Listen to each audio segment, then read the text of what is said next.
Donc la 14e question, et là je vais interroger parce que c'est une question simple et en plus qu'on a détaillé assez rapidement.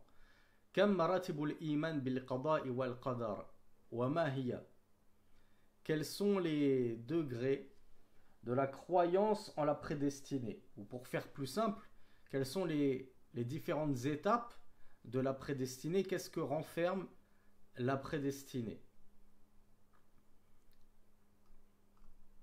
Donc le temps que vous réfléchissiez, je vais regarder qui parmi les frères je n'aurais pas encore interrogé.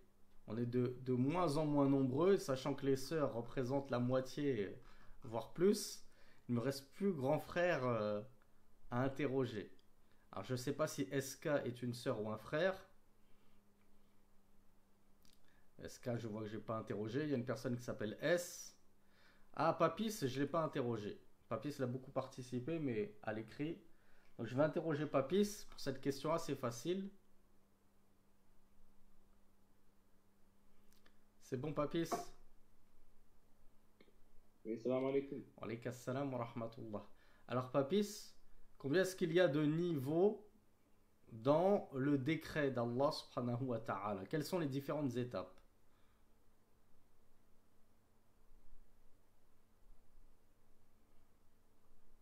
Ah, Papis, il a déjà disparu.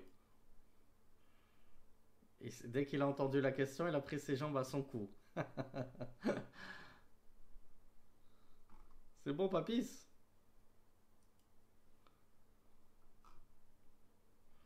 Ah, les frères, vraiment, vous n'êtes pas au top, hein.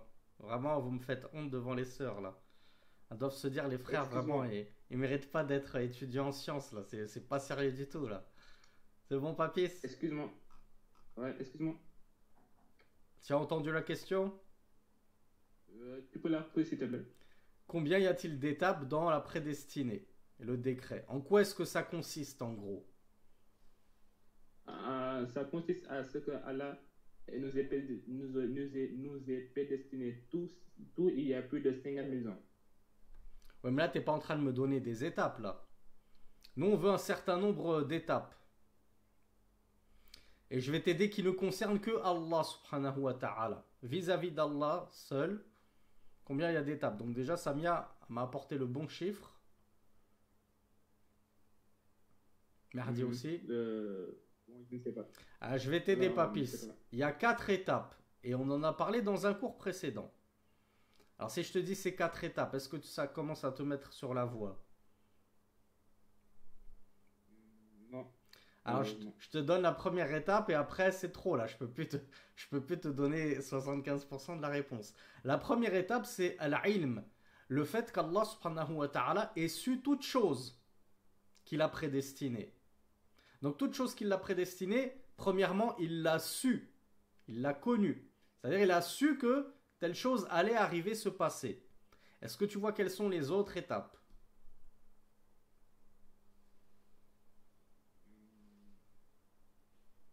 Toujours pas? Donc il y a Hanan qui a Non, la bonne non. réponse. Ah, c'est pas grave, Papis. On te réinterrogera peut-être pour une question D'accord. un peu plus simple. Donc, on va voir directement la réponse du shir. Il y en a quelques-uns d'entre vous qui m'ont apporté la bonne réponse à l'écrit. Il y a vraiment une poignée, hein, alors que je pensais que c'était une question simple.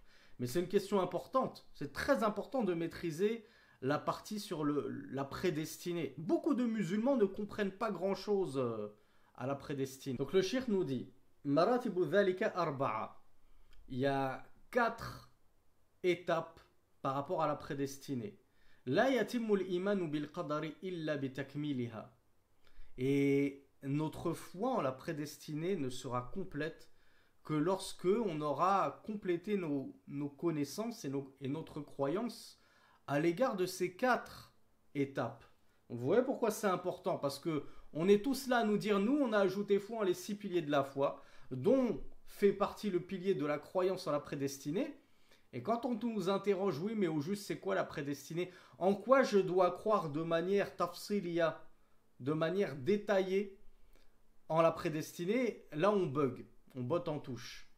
Donc le shir nous dit, premièrement, al-iman bi annahu bi kulli shay'in alim. première étape, c'est qu'on doit croire que Allah subhanahu wa ta'ala est omniscient. Toute chose qui s'est passée, qui se passe actuellement et qui se passera dans le futur, Allah l'a su. وَأَنَّ عِلْمَهُ مُحِيطٌ بِالْحَوَادِثِ دَقِيقِهَا وَجَلِيلِهَا. Et la science d'Allah subhanahu wa ta'ala cerne tous les événements, aussi infimes et minuscules soient-ils, ou aussi immenses et grands soient-ils. Donc rien n'échappe à la science d'Allah. Et ça, c'est la première étape de la prédestinée. Allah savait déjà que telle chose allait arriver. Allah savait déjà que tu allais emprunter la voie de droite ou la voie de gauche. وَأَنَّهُ كَتَبَ ذَلِكَ بِاللَّوْحِ الْمَحْفُوظِ. Qu'est-ce qu'il a fait après avoir su que telle chose allait se passer? Il l'a retranscrite. Il a demandé à la plume de l'écrire dans la table ou la tablette bien gardée, qu'on appelle en arabe al-lawhul mahfouz. Troisième étape, anna jami'aha waqi'atun bimashi'atihi wa qudratihi. Toutes ces choses qu'Allah subhanahu wa ta'ala a su qu'elles allaient arriver et qu'il a retranscrites, comme nous le disait Papis, 50 000 ans avant de créer les cieux et la terre, il avait déjà ordonné à la plume d'écrire tout ce qui allait se passer. Eh bien, troisièmement, il a voulu que cette chose-là se produise. Et toute chose ne se produit que selon la volonté d'Allah et sa puissance. Car si Allah n'avait pas voulu que telle chose arrive, cela ne se serait pas produit. Moi, j'ai réussi à tuer mon voisin, qui en plus est musulman. Allah subhanahu wa ta'ala, religieusement parlant, ne veut pas qu'on s'entretue. Il a interdit le meurtre. Même des non-musulmans, imaginez-vous, à partir du moment où ils ne sont pas belligérants. Mais, malgré tout, Allah a bien consenti et accepté et décidé et voulu que ce meurtre que j'ai décidé moi-même de mettre en pratique arrive. Parce que si Allah n'avait pas voulu, et qu'Allah au contraire avait voulu protéger tel serviteur que moi j'ai tenté d'assassiner, alors on aurait pu s'assembler tous ensemble sur terre, tous les êtres humains sur terre, et s'associer pour tuer cette personne-là. Si Allah avait décidé qu'elle ne meure pas et qu'on ne puisse pas lui porter atteinte, nous n'aurions jamais pu. Voilà pourquoi on le verra dans les propos de Cheikh Abdul Razak al-Badr, ou peut-être dans les cheikhs de l'imam Ibn Sa'di. Nous ne pouvons vouloir que ce qu'Allah a voulu. C'est-à-dire que moi, comme je l'ai dit, on a la voie droite et la voie gauche. Et Allah il nous a demandé de cheminer sur le droit chemin, pas sur le chemin de gauche qui est le chemin de la déviance, de l'hérésie et le chemin du diable. Donc moi, c'est moi qui suis acteur de ma vie. Donc j'ai voulu emprunter le chemin de droite ou j'ai voulu emprunter le chemin de gauche. Mais avant même que moi-même je ne veuille emprunter ce chemin de droite ou de gauche, Allah subhanahu wa ta'ala, lui, il a bien voulu que je puisse faire ce choix. Parce que si Allah azawajal n'avait pas voulu que j'emprunte tel chemin, je n'aurais pas pu l'emprunter quand bien même je le voulais. Donc voilà pourquoi tout sur terre, dans l'univers, dans la création d'Allah, est malgré tout soumis à la volonté d'Allah subhanahu wa ta'ala, sans pour autant que nous ne soyons contraints d'agir comme nous l'avions expliqué précédemment. Donc là on était à la troisième étape, Mashi'atullah subhanahu wa ta'ala, la volonté d'Allah subhanahu wa ta'ala. Le Cheikh Abdurrahman ibn Sa'di nous dit Ma sha'a kana wa ma lam yasha lam yakun. C'est ça la règle à retenir. Ce qu'Allah a voulu se produira, et ce qu'Allah n'a pas voulu ne se produira pas. Et il y a une distinction à faire entre les deux types de mashia, les deux types de volonté, mais là on sort du cadre des débutants et j'ai pas trop envie d'aborder cette question parce que le Cheikh Abdurrahman ibn Sa'di ne l'a pas abordé, mais pour ceux qui veulent creuser très en détail le sujet de la prédestinée, on a donné carrément 3 cours dessus dans la playlist seconde explication de la voie du musulman. Et on a donné 2 cours dessus, si je ne m'abuse, dans la playlist Al-Aqid al-Tahawiyya et dans la playlist Thalathat al-Usul. Donc j'ai au minimum 5-6 cours sur le sujet dans différentes playlists pour ceux qui veulent creuser le sujet. Et des cours d'1 heure en plus. Donc il y a matière à dire et à voir et à étudier. Mais pour synthétiser la chose, tout ce qu'Allah a voulu se produira, tout ce qu'Allah Azza wa Jal n'a pas voulu ne se produira pas. Et le cheikh Abdurrahman ibn Sa'di, rahimahullah, il s'est arrêté là en fait. Je ne sais pas s'il a oublié, comme le dit Cheikh Abdurrazzaq al-Badr, est-ce qu'il ne l'a pas évoqué ou c'est ceux qui retranscrivent les manuscrits qui a oublié de retranscrire la suite. Mais en tout cas, on ne la trouve pas dans notre version et même dans la version dont disposait le Cheikh Abdurrazzaq al-Badr, on ne trouve pas la quatrième étape. Alors qui d'entre vous sait quelle est cette quatrième étape? Elle est toute simple en fait. Voilà, bravo, vous êtes très nombreux à le savoir. Mais la quatrième étape, c'est la création. Souvenez-vous ce qu'on disait dans une question précédente, c'est Allah qui a créé nos œuvres, nos actes, nos actions, qui a tout créé, le mal comme le bien. Donc on récapitule maintenant la prédestinée. C'est quoi croire au destin? C'est croire que Allah subhanahu wa ta'ala a de prime abord su toutes choses. Et comme on l'a dit, même plus de 50 000 ans avant qu'il ne crée les cieux et la terre. Mais qu'est-ce qu'il a fait 50 000 ans avant de créer les cieux et la terre? Il a ensuite retranscrit cette science-là. Il a retranscrit sa science du destin de toutes choses dans Al-Lawhul Mahfouz. Tout ce qui allait se passer dans la table bien gardée. Troisièmement, ces choses qui sont arrivées sur terre, c'est parce qu'Allah Azza wa Jal l'a bien voulu. Et tout ce qu'Allah n'a pas voulu, ce n'est pas arrivé. Moi, j'avais essayé de faire telle et telle chose, tel et tel péché, ou même telle et telle bonne action. Admettons, on ne va pas parler de bonne action parce que des gens pourraient penser qu'Allah il est injuste. J'ai essayé de faire telle et telle chose. C'est pas arrivé. Pourquoi? Parce que Allah ne l'avait pas voulu. Tout simplement. Et enfin, la dernière chose, lorsqu'Allah il a voulu que cette chose arrive, c'est Allah qui va la créer. Qui va créer cette chose-là. Le Cheikh Abdurrazzaq al-Badr nous rappelle par rapport à cette quatrième étape qui n'a pas été mentionnée ici, que c'est Allah le créateur de toutes choses. Notez la référence, le verset 62 de la sourate Az-Zumar, les groupes.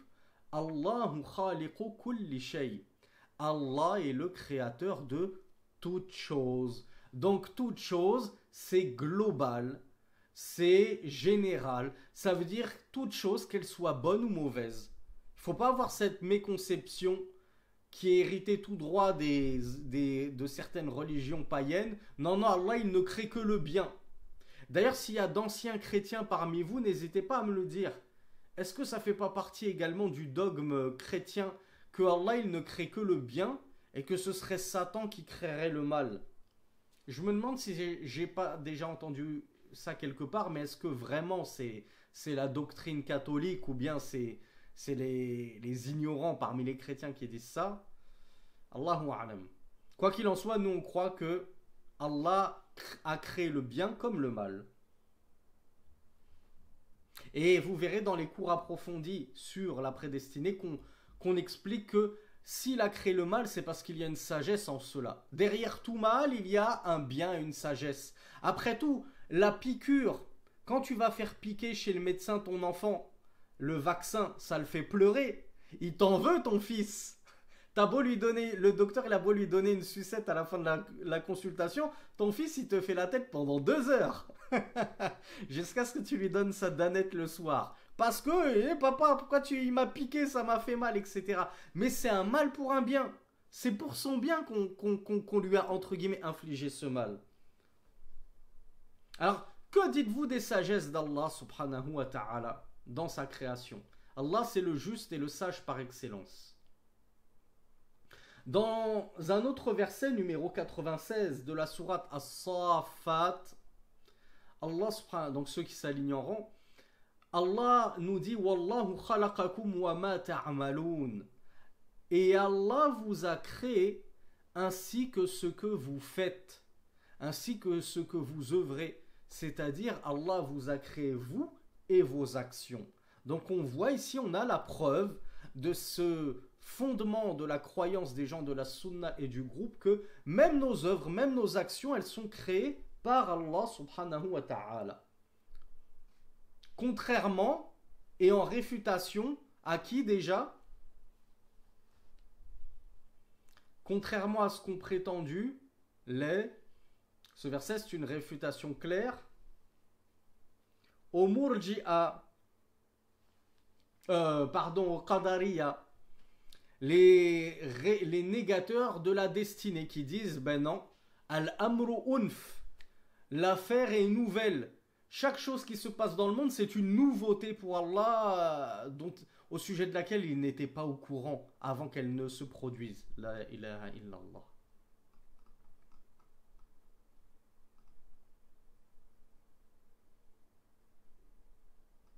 Et Cheikh Abdurrahman ibn Sa'di de conclure et malgré tout ceci, malgré ces 4 étapes du destin, on pourrait penser que dans ce cas-là on est contraint d'œuvrer. Alors on vient de parler des Qadariya, on avait vu les Jabrites qui disent on est contraint puisque Allah il a déjà tout écrit, tout su, tout voulu, tout décidé. Quel est notre rôle au final dans ce qu'on œuvre, puisque même ce qu'on œuvre en fait c'est Allah qui l'a créé. On pourrait penser qu'on est contraint. Non. Le cheikh nous dit, et malgré tout cela, Allah nous a donné la possibilité d'agir. Il nous a donné ce qu'on appelle le libre arbitre. On a une volonté personnelle. C'est cette volonté qui nous permet de choisir est-ce qu'on va s'engager dans la voie du bien ou on va s'engager dans la voie du mal.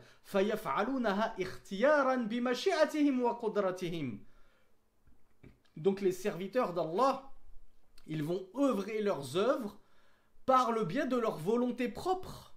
Certes, ces bonnes œuvres ne se produiront que si Allah les a bien voulues, de même que les mauvaises œuvres. Mais malgré tout, nous avons également notre volonté propre et notre puissance propre qu'Allah a bien voulu créer en nous et nous donner. Donc nous sommes responsables de nos actes et nous sommes acteurs de nos actes. Allah subhanahu wa ta'ala nous dit dans Al-Qur'an, la sourate At-Takwir, versets 28 et 29, Alam ta'alam anna Allah ya'lamu ma fi as-sama'i wal ard. Là déjà on a la première étape de la prédestinée. Ne sais-tu pas, nous dit Allah, qu'Allah sait ce qu'il y a dans les cieux et sur la terre. Inna dhalika fi kitab. Deuxième étape de la prédestinée. Ceci se trouve dans un livre. Alors je me suis trompé dans la source. La source est sourate Al-Hajj, le pèlerinage, verset 70. Et ensuite, le cheikh nous apporte un autre verset, c'est le 28 et 29 de la sourate At-Takwir, où Allah Azza wa Jal nous dit Liman sha'a minkum an yastaqim. Pour qui d'entre vous désire la guider, désire se tenir droit, sur le droit chemin, c'est-à-dire وَمَا تَشَاءُونَ إِلَّا أَن يَشَاءَ اللَّهُ رَبُّ الْعَالَمِينَ. Dernier verset de la sourate At-Takwir, qui est le numéro 29, Allah nous dit et vous ne voudrez, puisque juste avant Allah nous dit pour quiconque d'entre vous veut la rectitude, se tenir droit, mais, entre guillemets, puis Allah nous dit vous ne voudrez que si Allah, Seigneur des mondes, veut. Donc on voit que Allah Azza wa Jal, dans ces deux versets, il nous a attribué une volonté propre.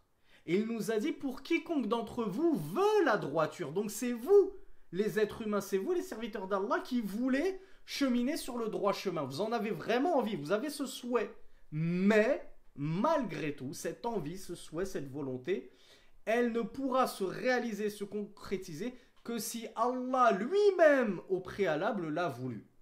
Donc vraiment cette référence, verset 28-29 de la sourate At-Takwir. Takwir, je ne sais pas comment on l'a traduit dans le verset, parce que Kawara, ça veut dire recouvrir. C'est l'une des dernières sourates du Coran. Celle qui enveloppe, je ne sais pas comment ça a été traduit en français. En tout cas, ça, c'est des versets qui prouvent clairement, avec le verset qu'on a lu précédemment, le 70 de sourate le pèlerinage, que Allah sait tout ce qu'il y a dans les cieux et la terre, et qu'il a retranscrit tout cela dans un livre, c'est-à-dire la table bien gardée, et ensuite que c'est Allah subhanahu wa ta'ala qui a tout voulu, et que rien ne se passe sans qu'il ne le veuille.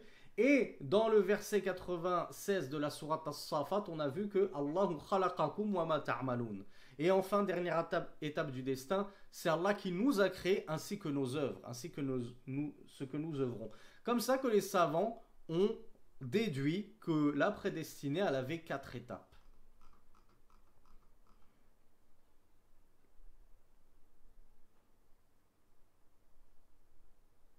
Oui, c'est ça, Merdi. Et c'est ce qu'on avait expliqué dans le cours dernier. Ah, là, on a une question un petit peu comme celle que j'avais posée, je sais plus à quel frère. C'est-à-dire, c'est une question simple, mais il va falloir faire preuve d'habilité pour pouvoir gratter un petit paragraphe dessus. Mais sinon, tout le monde a la réponse. La question, c'est Mahaddul Iman bil Yawmil Akhir. Donc là, regardez, on commence à rentrer en profondeur dans les différentes branches de la foi. On a vu la foi en la prédestinée. Maintenant, on va voir la foi en le jour dernier. Qu'est-ce qui rentre dans la foi en le jour dernier? Alors, je vais interroger l'un d'entre vous, Inch'Allah. Alors, je ne sais pas si zéro. Alors, essayez de mettre vos prénoms. Je ne vous l'avais pas dit, mais normalement, dans mes séminaires, je n'accepte pas de sobriquet, de trucs comme ça. Mettez-moi vos prénoms pour que je sache qui est un frère et qui est une sœur. Alors, je vais interroger Altaïr, tiens, qui parle beaucoup par écrit, mais pas souvent à l'oral.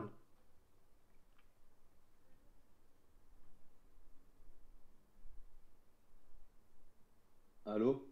Salam alaikum wa rahmatullah. Alaykoum salam à tous. Alors, Altaïr, je pense que tu as beaucoup de choses à nous dire sur ce qu'est la croyance en le jour dernier et qu'est-ce qui rentre du coup dans la croyance en le jour dernier. Bah, déjà, je commencerai à dire Allahu Alam, mais je vais essayer de faire une réponse selon mes connaissances. La croyance ce jour dernier, bah, je commencerai par dire qu'il faut croire à l'existence du paradis, à l'existence de l'enfer. Oui. Et je suis hors sujet ou c'est bon? Non, t'es en plein dedans. Ok. T'es en plein dedans. Qu'est-ce C'est que je juste peux que, croire? en fait, t'as commencé par la fin. Ah Parce que oui, parmi les dernières choses qui arrivent dans le jour dernier, ben, il y a l'entrée au paradis et l'enfer. Et là, je suis en train de te mettre sur la piste. C'est-à-dire qu'avant cela, il y a plein de choses qui rentrent avant, dans il y la a croyance au jour dernier. avant, il y a le jugement de Dieu. Déjà, chaque âme va rendre des comptes auprès de Dieu. Donc, ce sera Dieu qui sera le juge parfait et il ne sera pas injuste. Personne ne sera injustement traité. Et bah, suite à ce jugement, bah, il y aura les gens qui vont entrer au paradis et les gens qui vont entrer en enfer. Et Non, ceux qui vont entrer en enfer, il y en a qui vont rester indéfiniment et il y en a qui vont rester juste une partie pour retourner au paradis. d'accord. Alors, je te garde encore 10 secondes pour une question subsidiaire. Du coup, ce qui se passe tout de suite après la mort, à savoir ce qui se passe dans la tombe, est-ce que ça rentre dans le jour dernier ou on n'est pas encore au jour dernier? Le jour dernier, c'est la résurrection. C'est la sortie, ça débute lors de la sortie des corps des tombeaux. On avait discuté sur ce sujet. Il me semble, franchement, il me semble que c'est un avant-garde du jour dernier, je dirais. Enfin, une avant-première en quelque sorte du jour du jugement, parce qu'il y a il y a les questions de la tombe, les anges qui vont nous poser qui est ton Dieu, quelle est ta religion et quel est ton prophète. Et ensuite, il y aura le jugement final quand tout le monde sera ressuscité. Mais là, je suis hésitant sur ce sujet. Oui, ça se voit, ça s'entend à ta voix. C'est là que tu aurais dû commencer par Allahu A'lam. Bon, je te laisse raccrocher ton micro, Altaïr. On va voir. Moi, je n'en dis pas plus. Je vais juste vous dire une parole de Rasulullah sallallahu alayhi. Je ne sais plus si c'est une parole de Rasulullah ou des savants. Je vais faire ma petite recherche, Inch'Allah, après le cours. Qui aurait dit إذا مات الإنسان فقد قامت قيامته. D'ailleurs, si vous avez la science à ce sujet, n'hésitez pas à me dire oui, oui, c'est bien un hadith du prophète. Lorsque l'homme meurt, alors sa qiyama, c'est ça, yaoumul qiyama, sa résurrection a débuté. Donc en réalité, le jour dernier, ça débute dès la mort de la personne. Ça y est, on estime que il est dans les premières étapes du jour dernier. Alors qu'est-ce qu'il nous dit le Cheikh Abdurrahman ibn Sa'di rahmatullahi alayhi? Il nous dit كل ما جاء في الكتاب والسنة مما يكون بعد الموت فإنه داخل في الإيمان باليوم الآخر pardon. Donc là le frère Al-Tahir, il a sa réponse maintenant, il ne doute plus. Cheikh Abdurrahman ibn Sa'di nous dit tout ce qui a été rapporté dans le Coran et la Sunna au sujet de ce qu'il y a après la mort, alors certes cela rentre dans la croyance en le jour dernier.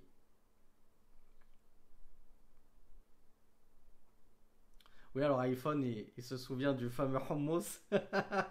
Je vois que ça l'a bien marqué, cette anecdote. Donc le shir nous dit, par exemple, كَأَحْوَالِ الْقَبْرِ وَالْبَرْزَخِ, comme ce qu'il se passe dans la tombe. Donc déjà, alors c'est quoi qui se passe dans la tombe par écrit, mes frères et mes sœurs? Qu'est-ce qui se passe au juste dans la tombe? Quelle est la grande chose qui se passe dans la tombe? Alors oui, le questionnement des anges, qui est ton Dieu, qui est ton prophète, enfin quel est cet homme qu'on vous a envoyé, quelle est ta religion? Et il se passe ce qu'on appelle Azabul Qabr ou Na'imuhu, soit le châtiment de la tombe, soit les délices de la tombe. Soit dans ta tombe tu vas humer des bonnes odeurs du paradis qui t'attend, et donc tu verras ta place au paradis, soit dans ta tombe tu vas avoir des affres, tu vas être châtié dans ta tombe, d'où les fameux châtiments de la tombe. Et tu vas même voir pour les mécréants leur future place en enfer. Donc déjà, vous voyez, le jour dernier, il a commencé. Il commence après notre mort, comme nous l'explique Cheikh Ibn Sa'di. Donc la croyance en le jour dernier, c'est déjà de croire en tout ce qui va arriver après notre mort en termes de châtiment de la tombe ou de délices de la tombe. Ou al-barzakh. C'est quoi, mes frères et mes sœurs, al-barzakh?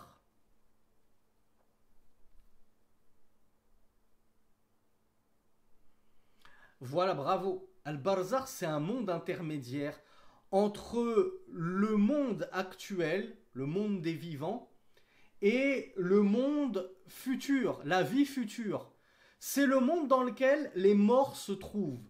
Donc ils ne sont pas encore dans la vie future de la comparution devant Allah et tout ce qu'on va détailler, Inch'Allah, et encore moins la vie future éternelle au paradis ou en enfer. On est dans une vie après la mort temporaire. Eh bien, cette vie après la mort temporaire, c'est ce qu'on appelle le barzakh. Et ça relève de l'invisible. Wa na'imihi wa azabihi. Donc, lorsqu'on est dans la tombe, on est dans le monde du barzakh, dans ce monde un peu intermédiaire. Et dans ce monde intermédiaire, soit il y aura des délices, soit il y aura un châtiment. Wa ahwal yawmil qiyamah. Et on croit bien sûr à tout ce qu'il va se passer durant le jour de la résurrection, puisque le jour dernier, ce qu'on a tout de suite en tête, c'est le jour de la résurrection. Qu'est-ce que ça veut dire la résurrection, mes frères et sœurs? Qu'est-ce que ça veut dire al-qiyama? Al-qiyama, dans la langue arabe, je reconnais la racine qama, yaqumu, se mettre debout. Mais c'est quand Allah va nous faire sortir de nos tombeaux et on va tous être comme ça, debout, nus, incirconcis pour nous les hommes. Et on va tous être sur une immense plaine déserte comme ça. Et qu'est-ce qui va se passer après qu'on soit sortis de nos tombeaux? C'est ça la résurrection. On revient à la vie. Qu'est-ce qui se passe? Eh bien, le shir nous dit wa ma fiha min al-hisab. On va commencer à être jugé. On va rendre des comptes à Allah subhanahu wa ta'ala. Quand je dis on, c'est qui? Qui va rendre des comptes à Allah subhanahu wa ta'ala?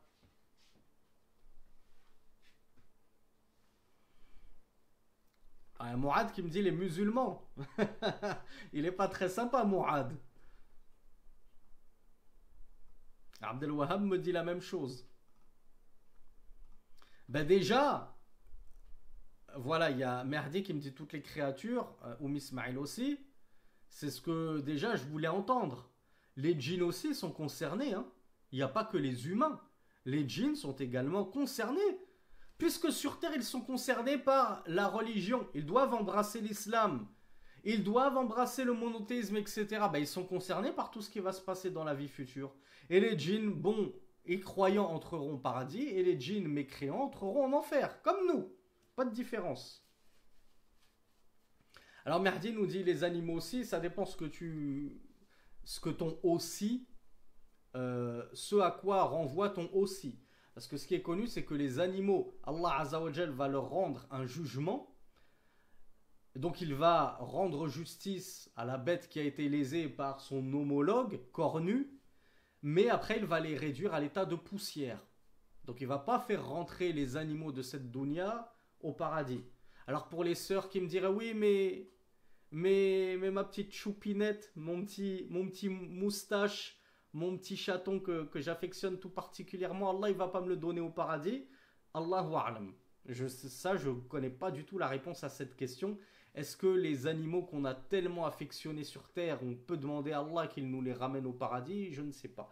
Tout ce que je sais, et ça c'est une réponse globale qui va me dédouaner qui va me permettre de fuir en gardant un semblant d'honneur, c'est qu'au paradis, personne ne sera malheureux. Donc vous ne serez pas malheureux, ne vous inquiétez pas, vous n'aurez aucune source de tristesse, il n'y aura rien qui pourra causer la moindre tristesse en vous, la moindre larme qui coulerait sur votre joue, le moindre resserrement du cœur. Ça c'est tout ce que je sais. Au paradis, le bonheur est éternel et complet. Maintenant précisément, pour vos petits moustaches et nerner et mistigris et je ne sais quoi, je ne sais pas si Allah vous les ressuscitera au paradis, parce que ce qui est connu, c'est que les animaux redeviendront poussière. Et ils ne rentreront pas au paradis. Il n'y a pas de paradis pour eux. Wallahu a'lam. Et Allah est plus savant. Donc je crois que on était en train... Ah oui, donc il faut que je réponde à la question. Qui est-ce qui va être jugé? Ben, souvenez-vous, on a dit les musulmans qui font partie de la 3e catégorie, les croyants faisant partie de la 3e catégorie. C'est qui ces croyants-là qui font partie de la 3e catégorie? Je crois que c'était le cours le dernier cours ou l'avant-dernier cours. Qui sont-ils? Alors non, Lisa Marie, c'est pas ceux qui ont fait le minimum. Justement, bravo Ismail. C'est Al-Zalimun li anfusihim. Bravo Mahdi. C'est ceux qui auront été injustes envers eux-mêmes. Ils auront mêlé des bonnes œuvres à des mauvaises œuvres. Mais ceux dont nous parle notre sœur Lisa Marie, ceux qui ont fait le minimum, c'est-à-dire ils se seront acquittés du minimum syndical, à savoir tout ce qui est obligatoire. Et le surrogatoire, ils ne l'ont pas forcément mis en pratique. Et ils se seront abstenus de tout interdit haram. Mais ce qui est détestable, parfois de temps en temps, ils le commettaient. Ben eux, ils vont rentrer, comme nous l'a expliqué Cheikh Abdourazaq al-Badr, sans jugement, sans compte, sans châtiment préalable.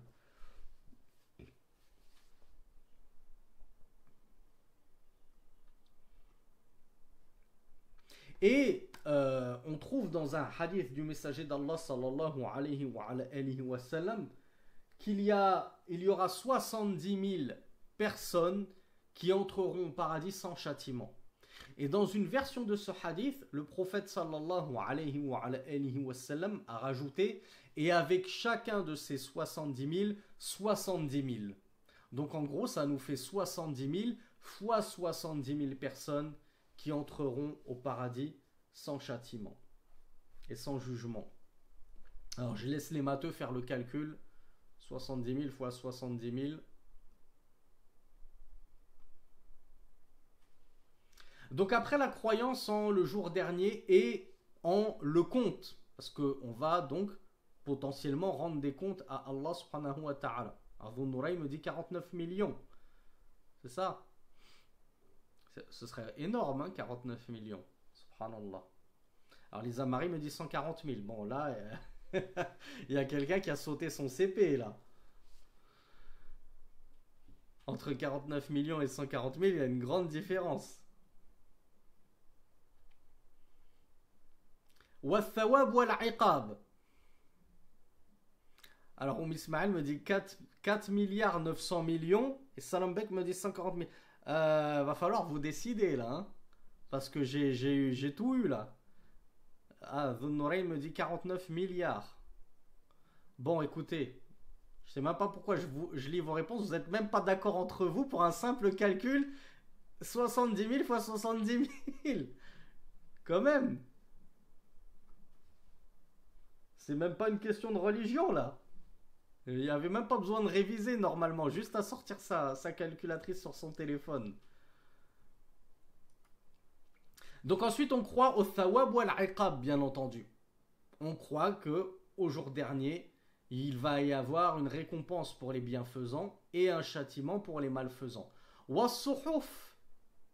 Je crois qu'Altaïr nous en a pas parlé de ça. Il y a une chose importante qui va se passer aussi au jour dernier, c'est le déploiement des feuillets. Quand Allah Azza wa Jal, il va nous rendre des comptes, il va nous déployer nos feuillets dans lesquels tout sera retranscrit. D'ailleurs, Allah Azza wa Jal nous dit à certains endroits dans le Coran que les bons vont recevoir leur livre, le livre des comptes, dans la main droite, et d'autres vont le recevoir, donc les mauvais, ceux pour qui ça sent très mauvais pour eux, ils vont le recevoir dans la main gauche, et d'autres vont le recevoir, pour ceux pour qui ça sent aussi mauvais pour eux, derrière leur dos.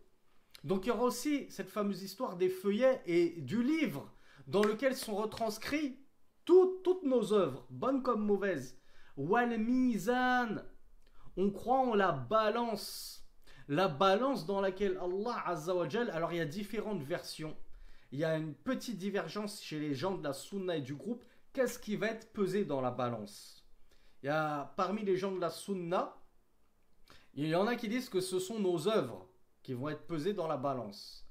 Et il y en a qui disent que ce sont directement nous, les personnes elles-mêmes, qui allons être pesées dans la balance. Et il y a ce hadith exceptionnel que je n'aurai pas la force de lire, avec la fameuse carte al-bitaqa, la fameuse carte qui contiendra la ilaha illallah et qui sera posée du bon côté de la balance avec les bonnes œuvres et qui fera que le côté de la balance des bonnes œuvres deviendra trop lourd et l'emportera sur l'autre coupole de la balance qui contenait énormément de mauvaises œuvres.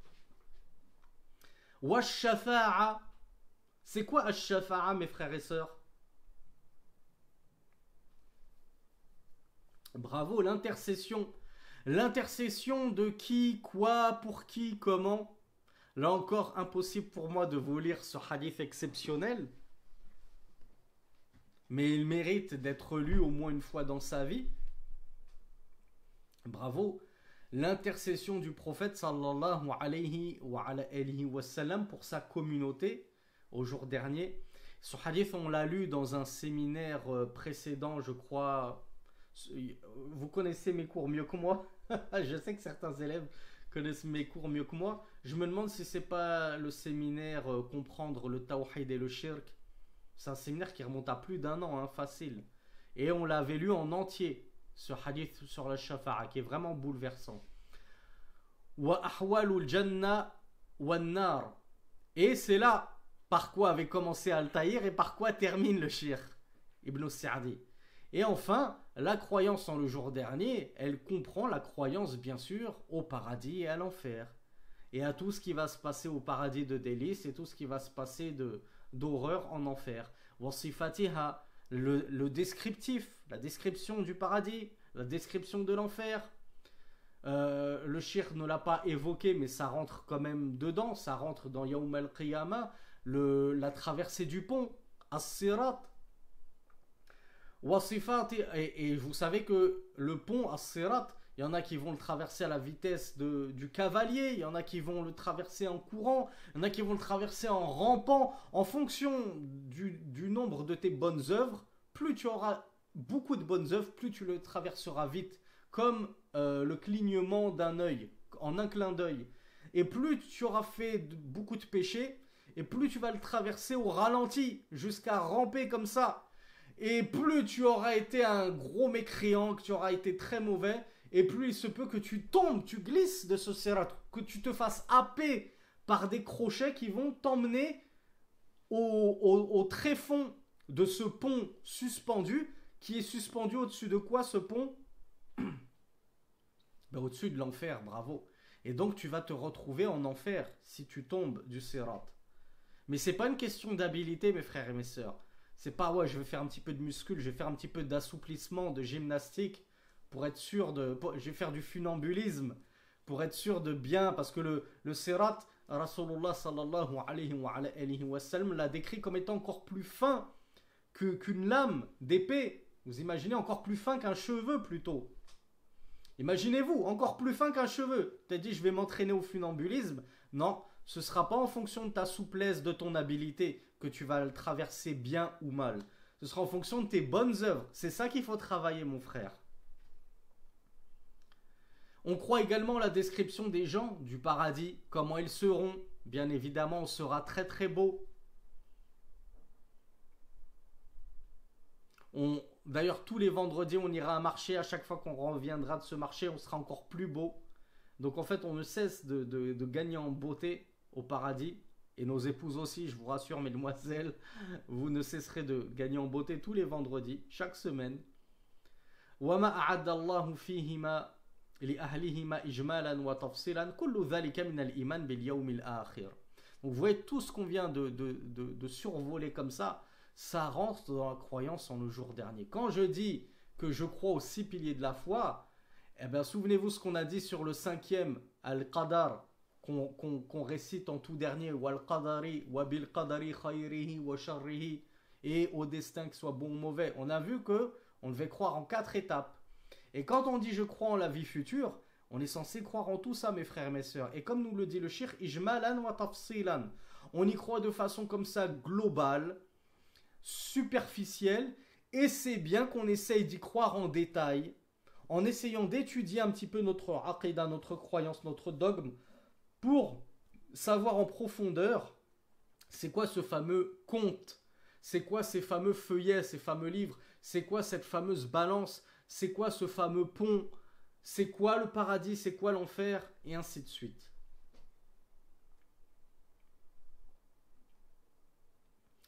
Et on va terminer avec une très très belle faïda de Cheikh Abdurrazzaq al-Badr, hafidhahullah, qu'il tient lui-même de l'imam Ibn Sa'di, mais pas dans ce livre-là. L'imam Ibn Sa'di, on a parlé dans un autre livre. Il nous dit al-iman bil yawm al-akhir ala darajatayn. La foi en le jour dernier, elle est de 2 niveaux. أحدهما التصديق الجازم الذي لا ريب فيه بوجود تلك أو بوجود ذلك على حقيقته فهذا لا بد فيه من الإيمان. Premier niveau de la foi en le jour dernier, c'est d'ajouter foi et d'être convaincu sans le moindre doute que tout ceci que nous venons d'évoquer, que le Cheikh Ibn Sa'di vient d'évoquer, va se passer réellement tel que cela a été mentionné. Oui, ce pont encore plus fin qu'un cheveu, c'est pas une métaphore. On va vraiment traverser un pont très très fin au-dessus de l'enfer, suspendu au-dessus de l'enfer. C'est pas des métaphores. Oui, Allah, il va peser nos œuvres, ça va vraiment se passer comme ça. C'est pas des métaphores, c'est pas des images, c'est pas des paraboles, et ainsi de suite. Donc la première étape, c'est déjà de croire sans douter en aucune façon que tout ceci est vrai et va réellement se passer ainsi. Qu'est-ce qui pourrait être la deuxième étape composant la croyance en ce jour dernier, à votre avis? Bravo Bint Amin, chapeau, parce que c'était pas évident à trouver. Bravo Abdel Wahab, chapeau. Bravo Lisa Marie, chapeau. Bravo Ismail. Ben finalement, hein, vous êtes très très doués. Quand il y a des questions simples auxquelles je pense que tout le monde va avoir bon, vous séchez. Et quand il y a des questions difficiles auxquelles je me dis personne ne va trouver la réponse, vous la trouvez toutes. Le deuxième niveau, c'est que cette croyance, résolue, ferme, sans le moindre doute, avec la certitude absolue, en tout cela, doit t'amener à œuvrer, elle doit engendrer des fruits en toi, elle doit faire pousser des fruits en toi.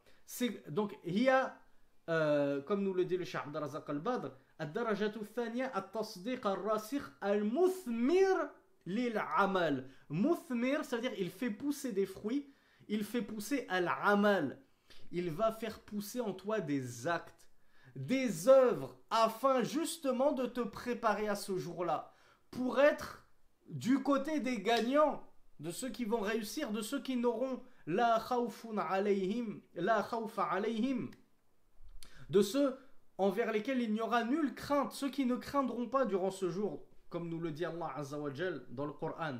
فَإِنَّ مَنْ عَلِمَ مَا أَعَدَّ اللَّهُ لِلطَّائِعِينَ مِنَ الثَّوَابِ وَمَا أَعَدَّهُ لِلْعَاصِينَ مِنَ الْعِقَابِ عِلْمًا وَاصِلًا إِلَى الْقَلْبِ فَلَا بُدَّ أَنْ يُثْمِرَ لَهُ هَذَا الْإِيمَانِ الْجِدَّ فِي الْأَعْمَالِ الموصلة إلى الثواب والحذر من الأعمال الموجبة للعقاب. Qu'est-ce qu'elle est belle cette faïda, cette croyance, cette première étape qui est la croyance résolue et ferme.